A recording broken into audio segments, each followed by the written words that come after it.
etme, yaxın gel. Biz bir yerde xoşbəxt ola bilərik. Əsas sən ürəkdən istə, yaxın gəl. Biz daima bir yerdə yaşaya bilərik. Yeter ki bunun için addım at, yaxın gəl. Her tarafı, her yanı gezerik seninle.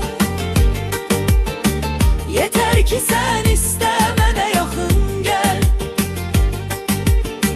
Hara istesen de giderik seninle.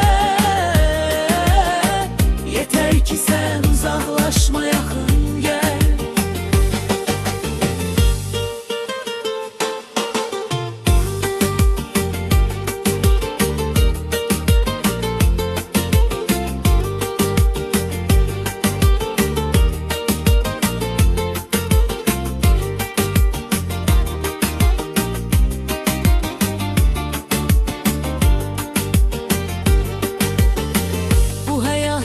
Heç vaxt ayrı olmaya.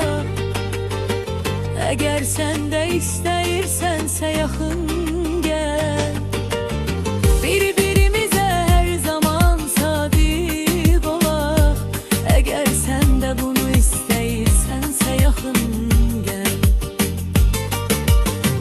Hər tərəfi, hər yanı gəzərik səninlə. Yeter ki sən istə,